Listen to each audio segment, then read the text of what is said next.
Assalamualaikum warahmatullahi wabarakatuh. Perkenalkan, nama saya Faiz Hadi Anafin dari program studi Teknik Geologi 2021 Universitas Sriwijaya. Pada kesempatan kali ini saya akan menjelaskan materi tentang batuan beku.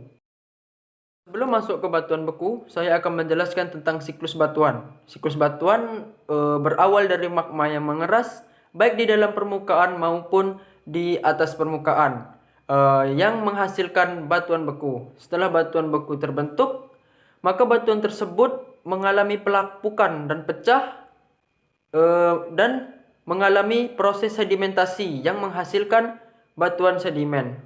Setelah terbentuknya batuan sedimen, batuan tersebut mengalami tekanan dan suhu sehingga terbentuklah batuan metamor. Batuan metamor dapat terbentuk dari batuan itu sendiri ataupun batuan sedimen dan batuan beku. Setelah batuan metamor terbentuk, batuan tersebut akan kembali lagi menjadi magma dan seterusnya.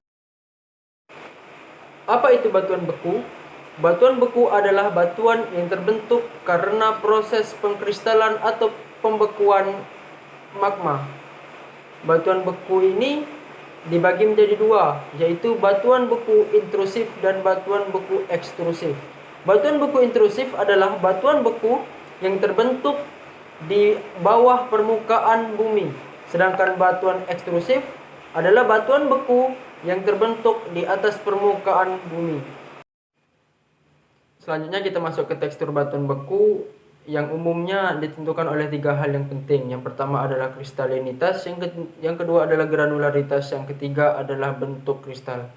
Untuk kristalinitas diartikan sebagai derajat kristalisasi dari suatu batuan beku pada waktu terbentuknya batuan tersebut. Umumnya terbagi menjadi tiga.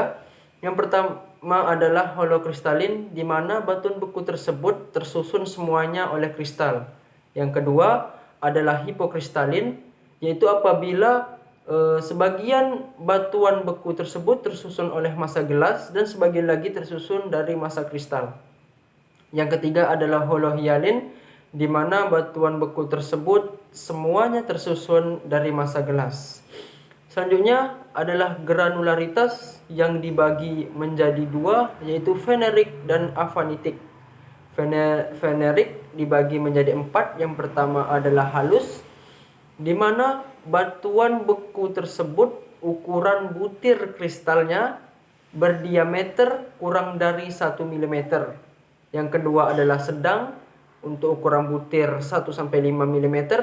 Yang ketiga adalah kasar, ukuran butirnya berdiameter 5-30 mm. Yang terakhir adalah sangat kasar atau very coarse, apabila ukuran diameter butir lebih dari 30 mm.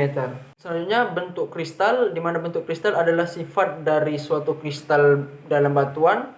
Jadi bukan sifat dari keseluruhan batuan tersebut.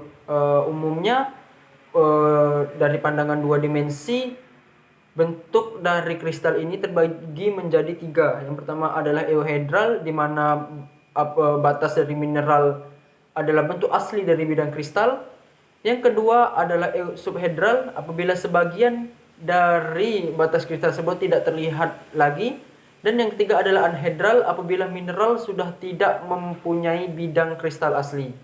Untuk hubungan antara kristal dari batuan beku ini didefinisikan sebagai hubungan antar mineral atau kristal yang satu dengan yang lain dalam suatu batuan. Dapat dibagi menjadi dua. Yang pertama adalah equigranular, di mana equigranular ini secara relatif ukuran kristalnya yang membentuk batuan berukuran sama besar. Sedangkan anequigranular, di mana ukuran butir kristalnya sebagai pembentuk batuan tidak sama besar. Untuk selanjutnya, komposisi dari mineral batuan beku. Untuk komposisi dari mineral batuan beku ini cukup dapat mempergunakan indeks warna dari batuan kristal. Atas dasar warna, mineral sebagai penyusun batuan beku dapat dikomposisikan menjadi dua. Yang pertama adalah mineral felsik, di mana mineral felsik ini adalah mineral yang berwarna terang. Contoh dari mineral yang berwarna terang adalah kuarsa, feldspar, feldspatite, dan muscovite. Yang kedua adalah mineral mafic, di mana mineral mafik adalah mineral yang berwarna gelap. Contohnya adalah biotit, piroksen, amfibol, dan olivin. Contoh dari batuan beku adalah batu apung, obsidian, granit, basal, diorit, andesit, gabbro, liparit. Sekian pembahasan dari saya. Wassalamualaikum warahmatullahi wabarakatuh.